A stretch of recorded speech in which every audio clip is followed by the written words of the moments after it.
Hey guys, PettyRevenge here, and today I'm back for day number 8 of r/PettyRevenge. Revenge that's a bit more than just following words to the letter. Anyways, let's get into these stories. I've got 5 today. A good old one for every finger. Let's start with men only. Women can wait in the rain. This happened back in the 80s when women's rights were a new thing in my country, and a lot of the older generation of men were not at all in favour. Oh yes. The 80s. Real sexism period. It used to be a thing where certain pubs or rooms in a pub were men only, or maybe you bring the wife, but definitely not where young single females hung out. One day while I was shopping in the city centre, and as they say, the heavens opened. It went from sunny to sheets of rain hurtling down. I was drenched and there seemed to be nowhere to shelter. There was a pub, but I couldn't drink. But I didn't drink and I'd never been in one, though I was of legal age. A woman popped her head out of the door and gestured me inside, saying, "You can wait it out in here, love." She seemed kindly, so in I went. Immediately, the bar fell silent.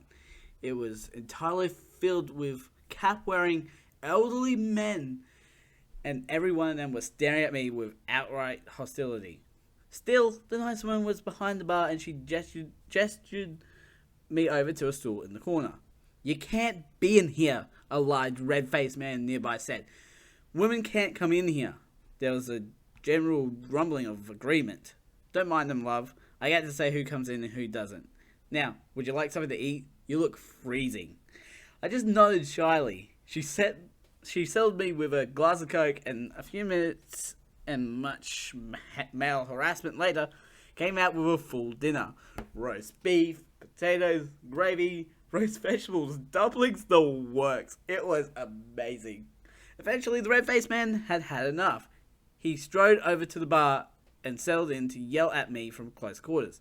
Except the woman stopped him dead with a stare and said, "Don't you dare. This is my pub and I'm tired of you and your cronies running women out of here. Now go upstairs."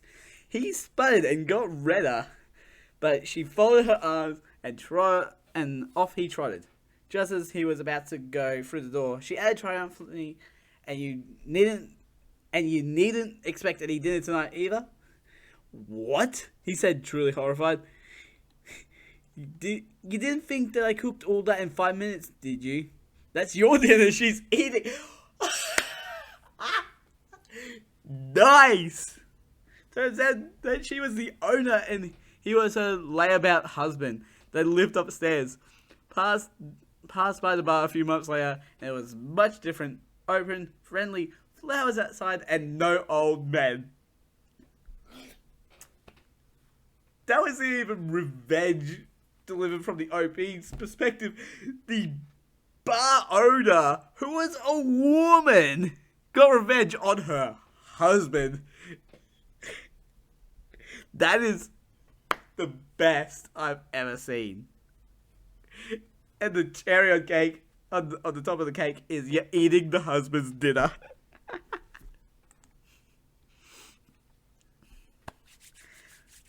My 9-year-old's petty revenge. Today I got a call from my school. My 9-year-old attends, asking to please come up to the school because my daughter was in trouble for vandalizing another child's property. This surprised me because my daughter is a bit of a goody two-shoes and never gets in trouble, so I dropped what I was doing and swung by the school to find my daughter sitting in the principal's office, grinning ear to ear.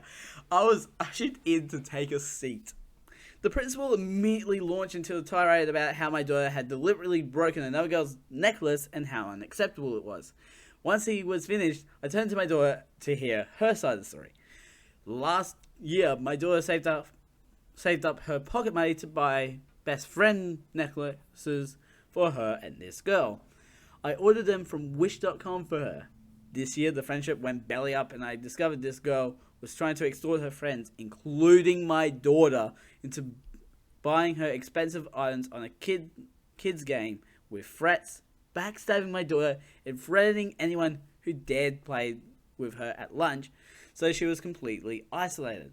My daughter cut off contact and has been rebuilding her friendship circle, and all was going well until this little girl started repeatedly demanding that my daughter give her the other half of the friendship necklace so she could give it to someone else. The fact that we were the ones that bought the necklaces to begin with was apparently a minor, irrelevant detail. My 18-year-old niece and nephew are very protective of their young cousins and were quite upset for her, so they decided to offer her the opportunity for therapeutic destruction. Last weekend, they got out their tools and helped my daughter shatter the charm into 7 or 8 pieces with a hammer, some pliers, and had a great time. My daughter put the pieces of the charm in her jewelry box as a reminder of what fake friends can do to you. My English is falling apart fast. Anyway, apparently this girl kept demanding the necklace every day, hassling her, so my daughter hatched a plan. She gathered up the pieces into a little bag, took them to school today to empty the bag in front of the girl, and told her she was welcome to the necklace as long as she liked jigsaw puzzles, but she will probably need some glue. Apparently the girl went red and stormed off to the teacher to say that my daughter had destroyed her necklace and my daughter was sent to the office. I couldn't keep a straight face and burst out laughing. You could see the vein in the principal's forehead pop out as he looked at me laughing. I pulled out my phone and showed him my purchase history to confirm that we bought the necklaces and my daughter is perfectly within her rights to destroy her own property if she wishes.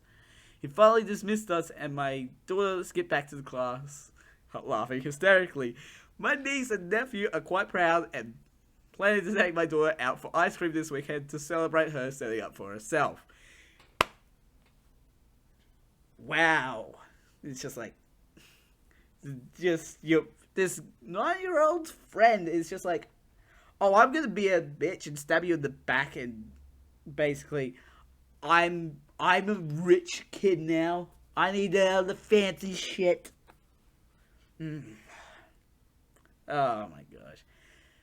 That's just sad to see. It's just like, you have a friend and then they just switch on a dime and just turn on you. I hate those type of people, even if I've never had one myself.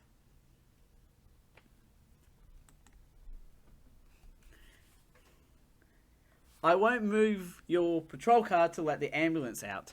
I'll let your sergeant deal with you. This happened around 4th of July. There was a small fender bender and emergency services get called out. My towing company sends me out by accident, not realizing the flatbed at the scene could tow both vehicles. There was 1 ambulance and 5 police cruisers, 3 cruisers blocking the road, 1 directing traffic, and then the arsehole who showed up after the scene was secured. Arsehole felt the need to park his cruiser crossway diagonally in front of the ambulance, not necessarily blocking the path, but if anyone has driven an ambulance, they are paying to reverse around obstacles. The EMTs asked the a-hole to move his cruiser, and he literally said, "When I'm ready," and resumes chatting with the cop directing traffic. Another cruiser shows up, and it's a sergeant who knew me and the company I work for. He goes off to deal with the scene, and the EMTs rush to him to talk to him about moving the cruiser.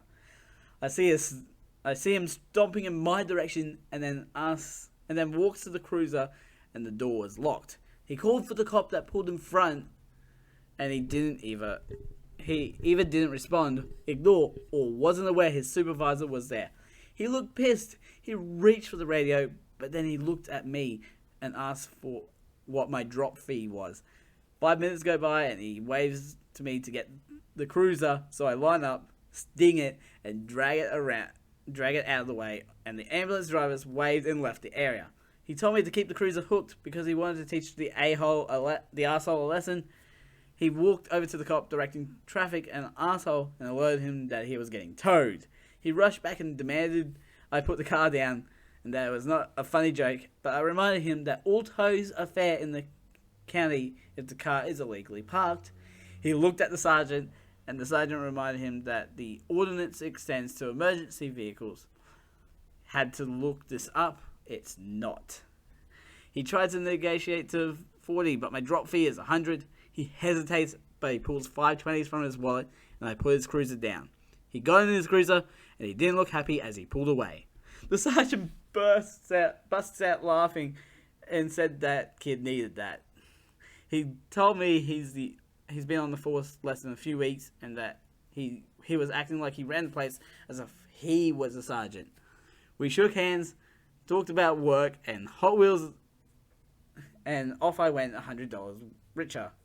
TLDR, asshole cop blocks ambulance and his sergeant got his cruiser towed.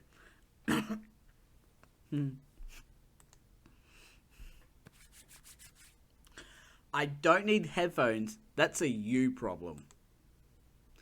I was riding on an Uber pool this morning when an incredibly inconsiderate individual got in the passenger seat. He pulled out his phone and started watching videos at full volume and blasting music. Do you happen to have headphones? I asked. No. Why would I need headphones? He responded. Because you're in the car with other people and it's a considerate thing to do not to force everyone else to listen to your videos and music. That sounds like a you problem, he replies, going back to watching his video. So I pulled out my phone and blasted Baby Shark from the backseat for the remainder of the ride. If he turned around or got upset, well, that's a you problem. Of course you would blast Baby Shark. That's the meme song of 2019. I am not a fan of Baby Shark. Apartment neighbours pump their jam at 7:30 a.m. I connect my phone to their speakers. A little weed with your morning coffee, my good sir. We've had an interesting playlist so far. Bloodhound Gang, Carly Rae Jepsen, Pantera, Come Sail Away, sung by Eric Cartman. NWA, John Spencer, Nelly, Die Antwoord, Corrosion of Conformity, King Missile, more Pantera, Freak Nasty, PJ Harvey, Bahamed, MC 900 featuring Jesus. What? The theme songs from both Buffy and Angel, Lucius Jackson. Wow, I have a lot of Pantera on my phone. They keep trying to disconnect to play their own music, but if I have to hear the bass through our shared wall, I'm going to choose Let's Dance, buddy. No! No! Oh, no! First comment, Baby Shark on repeat. This is what I say to that. No!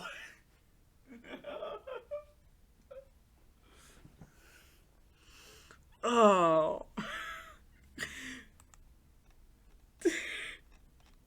I cannot handle Baby Shark.